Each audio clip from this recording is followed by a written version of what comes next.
The ICEMAGE, or CoC Stormweaver, is a versatile and well-rounded build that can clear all endgame content, including T4 Pinnacle bosses and Sim.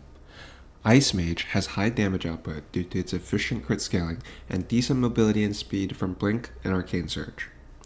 That said, the build is fairly squishy with only 5 to 7,000-ish energy shield, and managing the high mana cost can be quite frustrating. But all things considered, I do think this is currently the best Cold Sorcerer setup available right now, so let's get into it. We'll start with the bossing setup since it's really simple and easy.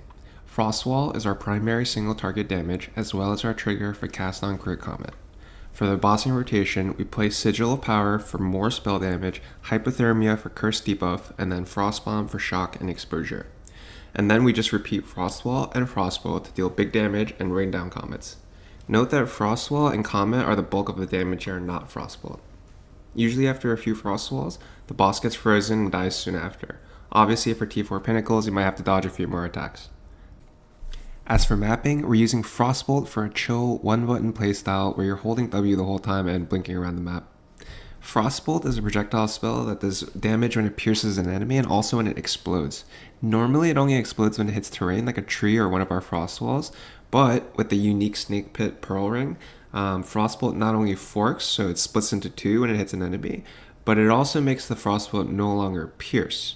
Interestingly, that no longer pierce line means that after it forks, your Frostbolts now explode when it makes contacts with enemies, instead of just with terrain. So as you can imagine, this can become a very powerful mapping ability once you scale up the number of projectiles and the AoE of the explosions. And later I'll show you several of the best options here. For funsies, you can also use like Cold Snap, Ice Nova, and Frostwall here and there, but really you only need Frostbolt to clear all maps. Don't forget, for both mapping and bossing, we have Cast on CoC Comet for additional clear and burst damage. Due to our high crit chance and freeze buildup, Cast on Crit is quite efficient and generates lots of energy for Comet. Last but not least, we're using Mana Remnants as a bandage to deal with the absurd mana cost for elemental spells, which hopefully gets looked at in the next balance patch. Mana Remnants more or less fixes our mana issues for mapping, but unfortunately for bossing, lack of mana will likely be your biggest hurdle for more DPS, and will require you to build mana regeneration. Let's quickly go over the support gems for the most important abilities. For Frostbolt, in the first slot, you can either use Scattershot or Wild Shards. I frequently switch between the two, so test both and figure out which one you like better. Acceleration, you need this one, otherwise you move faster than the projectiles. And then the third and fourth slot are reserved for damage gems. I like Cold Exposure and Pinpoint Critical. Pinpoint Critical is your strongest damage gem if you're using Malagar's Virtuosity.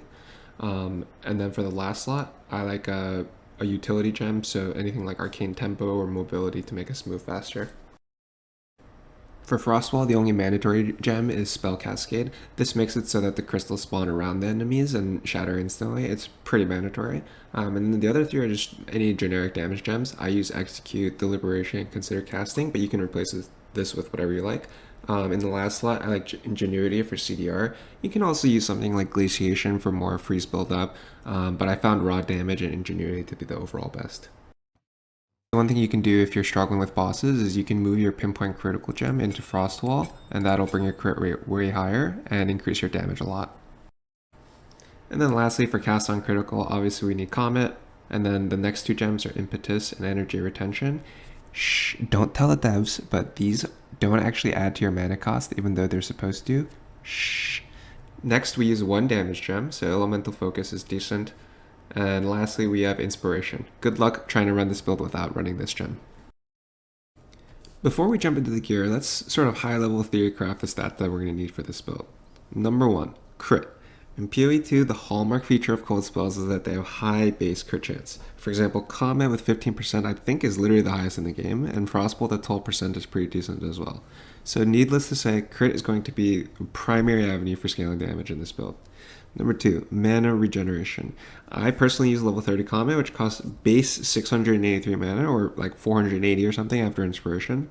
The worst feeling in the world is when you lose Comet procs because you don't have enough mana. It's a huge DPS loss. So clearly, even if you have a very large mana pool, we're going to need some form of mana regen in our gear to keep casting Comets. Number 3, shock. Since we are using the Stormweaver Ascendancy and we are taking Strike Twice passive, we can use Shock Magnitude to scale boss damage fairly efficiently, even though it did get nerfed in the most recent balance patch. Number 4, AoE.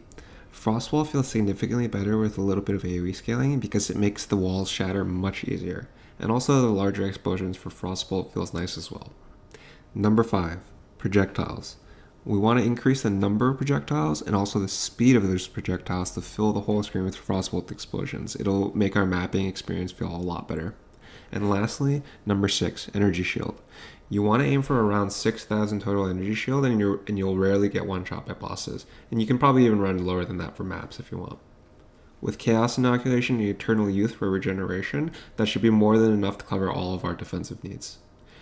So to summarize, crit, mana regen, shock magnitude, AoE, projectile stuff, and energy shield. Those are the 6 stats that we're going to be building towards.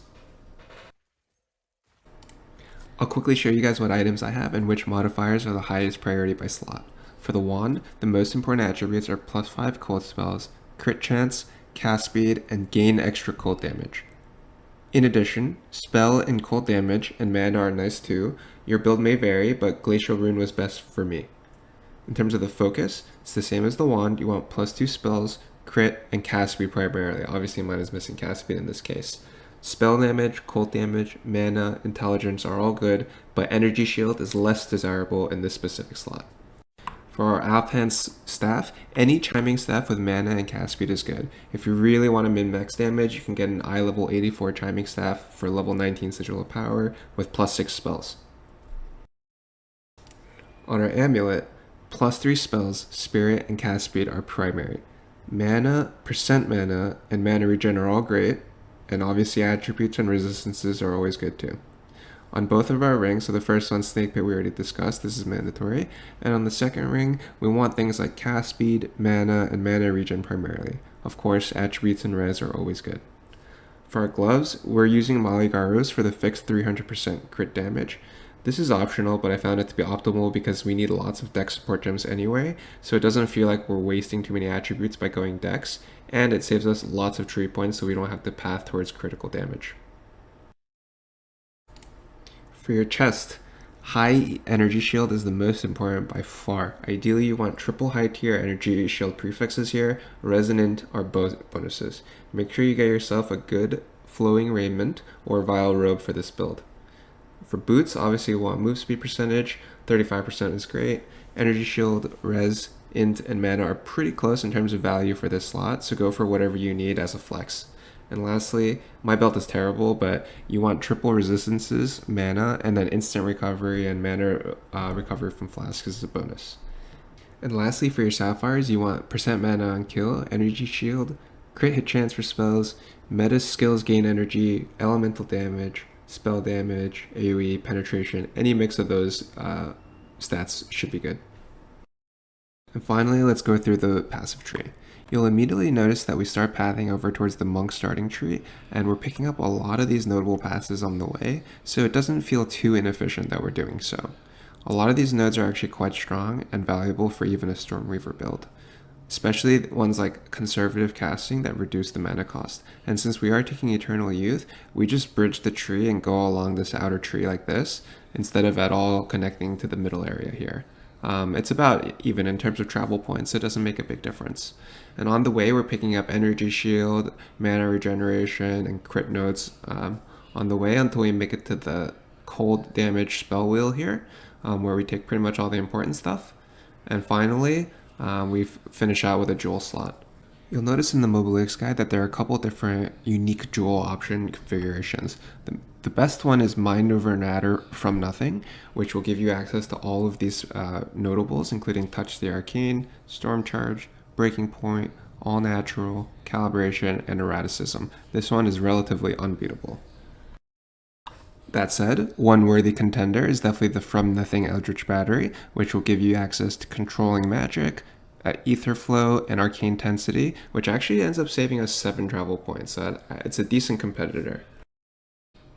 For the Controlled Metamorphosis, I think the one in the middle right here with the very small ring is actually the best option. It captures overexposure, Climate Change, which is an excellent node, Royal, and Sudden Escalation. One other controlled metamorphosis you can consider is the medium large ring and placing it near the Eternal Youth node to capture True Strike, Conservative Casting, Harmonic Generator, and Kite Runner. This is an excellent alternative. I'll finish off this build guide by going over a couple of different alternative build paths that I personally tested. I'll go over which ones I recommend and which ones I don't recommend, and give you a brief little blurb about each of them. Okay, so the main one that I think you should consider is the Sire of Shards setup. This one doesn't use Snake Pit, and instead it just uses Frostbolt mainly as a projectile to trigger Cast on Freeze Cold Snap. This is actually a very fun mapping playstyle with projectiles everywhere, but the bossing was a little bit too weak and my PC couldn't handle the projectiles, so I went away from it.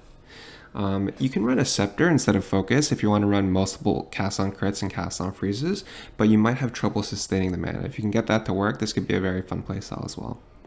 Third, I tried Warrior Invictus with Subterfuge, Mask, and Spectral Word for hybrid evasion and energy shield.